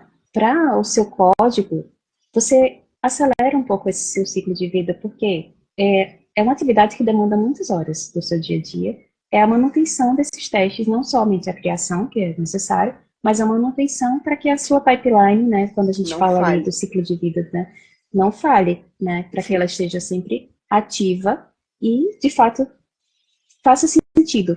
Sim. Até estava falando com a Patrícia, porque para mim não faz sentido uma pipeline que está sempre vermelha, porque existe código a ser, né, resolvido, seja da área de testes ou bugs a serem resolvidos. Sim. Né? A nossa pipeline, no meu ver, para que de fato ela dê um diagnóstico ao vivo, né, em tempo real, ao dia a dia, ela tem que estar verde. É uma pipeline que tem que estar verde. Inclusive, a gente pode ter aquela prática de, um bug existe ali para estar pendente de correção, a pipeline vai quebrar, óbvio, porque o bug existe. Mas a gente pode fomentar aquela linha ali com o intuito de ter um gatilho que no momento que aquele card for resolvido, aquela linha vai ter que ficar verde. Exato. Então você tem todo o controle. Hoje em dia eu trabalho não só com os cards do Gira, mas também com planilhas que me apoiam, né? Que eu tenho todo esse controle de cards que são essenciais para a automação continuar verde. Certo. E que eles não podem ser esquecidos só porque são da automação. Certo. Então, às vezes, o time diz, não, é que eu preciso de um débito técnico e eu vou precisar de mais tempo para resolver, tudo bem. É um bug que não impacta, mas que ele precisa ser resolvido porque minha pipeline depende dele para ela seguir verde. E ela continuará verde, mas com aquela linha ali comentada para que no futuro aquele bug sendo corrigido, que não é impeditivo. Por exemplo, um dado de -1, né? Que o usuário, pelo front-end, você não consegue digitar o -1 porque ele bloqueia. Mas pela API consegue. Então, é uma coisa que no futuro, se o outro front-end, se você vai para uma aplicação de celular, usando o mesmo back-end, pode ser que passe. É um bug que não é emergencial, mas que é necessário, né? Então, a gente vai tendo... Exato. Então, o QA tem que ter essa visão não só do bug, né? Todo bug é importante corrigir, sim, mas sim perceber também o tempo dele, o tempo de vida que aquele bug pode existir ali naquela aplicação, né? Porque às vezes a gente também precisa compreender que nem tudo dá para ser corrigido agora. A gente vai precisar entender de que forma aquele bug afeta o usuário final, que é o nosso propósito. Né? Então, a gente precisa entender as categorias de bugs, a gente tem como classificar os bugs, né? Isso é muito importante, classificá-los, ver a complexidade e o impacto, né? O impacto daquele bug para o usuário final, que é de fato o que importa. Certo. Às vezes você tem bugs que estão apenas no back-end, que o front-end consegue contornar, quando se fala a famosa palavra, né, contorno, mas que eles existem e que precisam sim ser corrigidos, né? Tanto no tempo que eles puderem ser corrigidos dentro do planejamento, porque num processos ágeis a gente sabe que a entrega é também um ponto importante, assim como a qualidade, porque o negócio, né, precisa daquilo, as pessoas que vão usar precisam daquela funcionalidade, mas a gente precisa também lembrar da qualidade por trás. E quando todo o time percebe, né, todo esse ciclo de vida, da importância de cada erro daquele bug, isso é priorizado. Quando a gente tem um time que não entende, aquilo fica de lado, né? Então, o QA está para dar essa visão. Mais acrescentar ainda àquilo que nós há bocadinho falámos ao Vítor, do que um QA faz, que não é só testar, é também este trabalho de evangelização, de entendimento, de mapeamento, de controlo, de regras, de toda esta gestão que não é visível para quem está, ou para quem está a desenvolver o código, muitas vezes não é visível, mas nós temos que ter este controle geral e temos que saber se o bug vai ser corrigido agora, se vai ser depois, qual é o impacto, quais é que são as futuras repercussões que aqueles problemas podem ter, quando é que eles vão ser testados, será que o impacto é só back-end, será que é front-end, será que eu consigo ter aqui um workaround ou uma alternativa a testar aquilo. É aqui um jogo e uma dinâmica bastante grande, bastante exigente, exige bastante, lá está, conhecimento, experiência, portanto, é um bocadinho de tempo que precisamos, um bocadinho grande de tempo que precisamos de dedicar. Exato. Diz aqui o Henrique que uma skill essencial que tu referiste, Anne, e muito bem, é saber fazer boas perguntas, não só às AIs, como também no dia a dia. Um QA tem que saber fazer boas perguntas e saber fazer as perguntas às pessoas certas. Correto. Porque Perfeito. não existem perguntas tontas ou tolas, existem as únicas tontas ou tolas são aquelas que não se fazem, e nós que como temos essa visão macro de tudo, muitas perguntas que nós fazemos, os developers, os designers podem não ter pensado naquilo e faz sentido fazer as perguntas à medida que nós vamos tendo dúvidas. Diz também o Henrique que sempre se questiona se é ele que está a aprender ou a AI, porque se nós formos estar sempre a pedir para fazer correções sem pensarmos, a AI está a aprender mais que nós. Henrique, é exatamente esse o conceito das AIs, aprendem com base na repetição das perguntas. Eu vi aqui há pouco tempo uma explicação que é: uma AI não sabe o que é uma caneca, mas ao final de tantas vezes lhe mostrarem diferentes tipos de canecas, ela já sabe que com aquele formato, com uma asa, vai ser uma caneca. Sim. E olha, Anne, vou também partilhar contigo e vou também deixar aqui depois aqui no link, num story. Li um artigo ontem nos Medium, ainda a falar sobre inteligência artificial, só fazendo aqui um site, que o ChatGPT vai passar a ser ChatGPM, porque o T vem de Transformers e o M agora é outra versão. Portanto, como veem, já está a evolução, já vai deixar de ser ChatGPT, já vai passar a ser Exato. para outra. Portanto, Pois isto é. está sempre em constante desenvolvimento, e ainda bem que é assim que nós crescemos. Anne, eu vou, entretanto, terminar, nós estamos aqui, a Diane diz que esta live está a ser muito produtiva, muito obrigada, parabéns. Obrigada também a todos que nos têm estado a acompanhar aqui. Anne, para finalizarmos, para terminarmos, dicas assim que tu possas deixar para quem nos segue, não só para quem nos está a ouvir agora, mas também quem nos vai ouvir posteriormente em diferido, quer seja pelo Instagram, pelo YouTube, através do LinkedIn, que também lá ficará disponível. As tuas dicas finais. Bom, obrigada a todos também, né, pela participação. As perguntas foram bem relevantes para evoluir essa live, né, para dar mais conteúdo, né, para o pessoal que estava realmente aqui aguardando esse momento.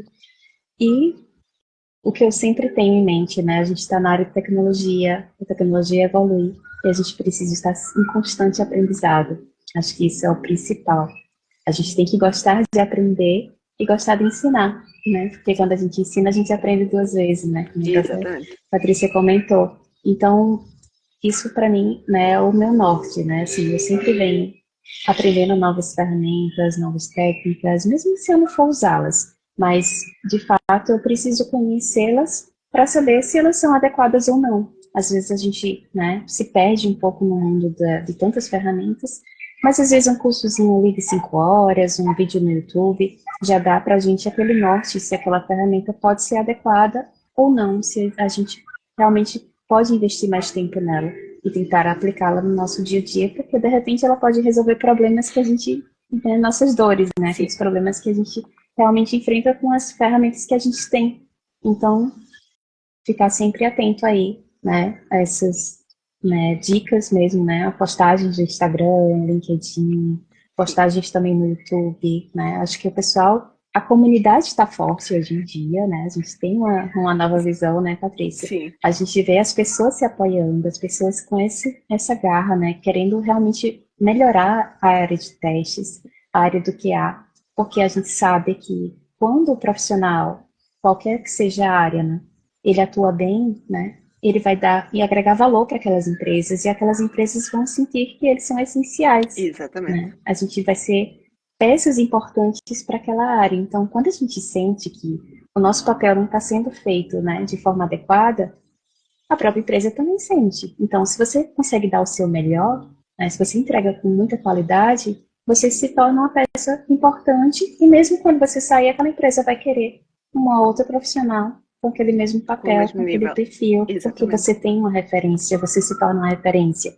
Então, sinta-se, né, como parte do todo, né, assim, a gente não está sozinho no mundo, a gente realmente é uma pecinha, Sim. que juntos a gente faz, né, um bem maior. E a gente não sabe onde a gente está chegando, mas tanto faz, né? No final das contas, o Sim. importante mesmo é partilhar, né, e ajudar o próximo, porque a gente acaba nos ajudando a si próprios. É isso. Completamente.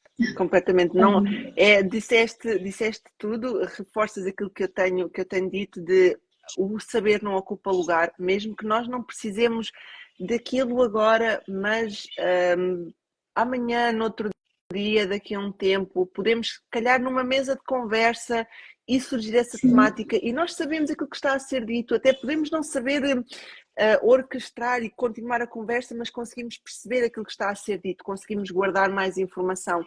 É bom para nós, é bom para explicarmos aos outros.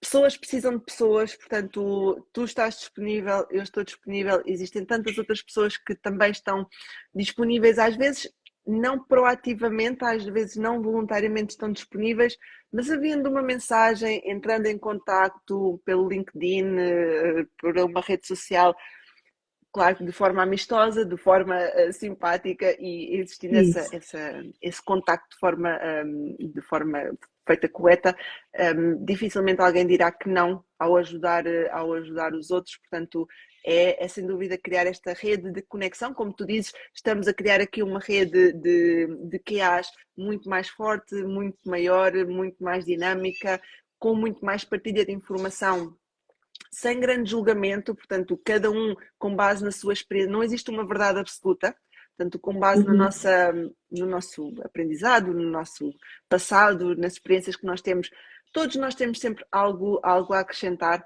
portanto, o que tu disseste é isso mesmo, é perfeito, e sermos os melhores profissionais, melhores pessoas, não só para nós, mas também para os outros e deixar um bom exemplo para quem Obrigada, nos, para quem exemplo. nos, para quem nos segue, para quem nos seguirá no nosso percurso. Sim. Exato, De, perfeito. de facto. Anne, muito, muito obrigada por teres estado aqui durante estas quase 2 horas, já estamos aqui há quase 2 horas. Uau! Aí é verdade, então nós começámos 5 horas, 8 horas em Sim. Portugal, já são 10 para as 10, portanto já estamos há quase 2 horas. A conversa foi boa, como tu disseste, as interações que nós tivemos também permitiram trazer outros temas aqui à conversa e que nos permitiram aqui esta discussão. Eu sou eternamente grata à tua disponibilidade, a teres disponibilizado para me ajudar a conseguir ter o livro, a permitir ler o livro, a estar aqui contigo hoje, portanto também dedicares o teu tempo não só à divulgação do teu livro, da tua obra, do teu terceiro filho, mas também aqui trazer o teu conhecimento, as tuas dicas como profissional, como professora, como mentora. Portanto, é muito bom, é muito importante que exista esta interação, que existe esta troca voluntária e dinâmica. Muito, muito, muito obrigada mesmo por este bocadinho, que já foi assim longo. Acredito Ah, que não será a última vez que nós iremos falar, de certo que mesmo com o oceano a separar-nos, dentro em breve nós iremos conversar novamente, de certo. Ia-te deixar como última pergunta. Quem quiser falar contigo, quem quiser tirar dúvidas, quem quiser, não sei, quiçá, como tu disseste, que és professora por freelancer, se eu assim posso dizer, como é que te podem encontrar, como é que podem entrar em contato contigo? bom, pode seguir, né, na própria página aqui do Instagram, no LinkedIn também, né, procurando Anne Caroline Rocha, né, que é o nome que eu coloco. E estou produzindo, né, começando com incentivo da própria Patrícia, postagens no YouTube, mas sem compromisso ainda, mas espero, né, também poder ajudar as pessoas. E é isso, aqui no próprio Instagram também, né? Eu acho que dá para ter essa troca boa também, pelo direct. Sim, e também pelo LinkedIn também podem entrar em contato contigo. LinkedIn, com certeza. Boa, Estou. boa. Ótimo. Olha, temos aqui o Tênio que diz que do início ao fim esta live foi super produtiva, uma grande aula em tom de bate-papo. Obrigada, obrigada Tênio por cá teres estado também presente do início ao fim. Eu vou então encerrar aqui a nossa conversa. Muito obrigada a todos, os que nos acompanharam, uns que entraram, que saíram, mas tivemos sempre aqui um grupo presente, constante e contínuo. Muito obrigada mesmo de coração. Agradeço em meu nome e também em nome da Ana a nos terem acompanhado neste final de tarde no Brasil. Serão aqui em Portugal. Esta live ficará posteriormente disponível não só no YouTube, mas também, tanto eu como a Ana, iremos partilhar nas nossas redes de LinkedIn a partir de sábado. Portanto, sairá a live lá, entretanto ficará apenas por aqui. Foi um prazer, Ana, partilhar contigo estas 2 horas. Obrigada por todo o conhecimento e por todas as dicas, as matérias, tudo isto, que foi uma aula enorme para mim também, que já estou há tantos anos na área, mas é sempre bom trocar ideias. Muito, muito obrigada. E quero que seja isso. Um grande beijinho. Obrigada e um bom serão a todos. Até à Obrigada, próxima. gente. Obrigada. Boa noite. Tchau, tchau. Obrigada. Tchau.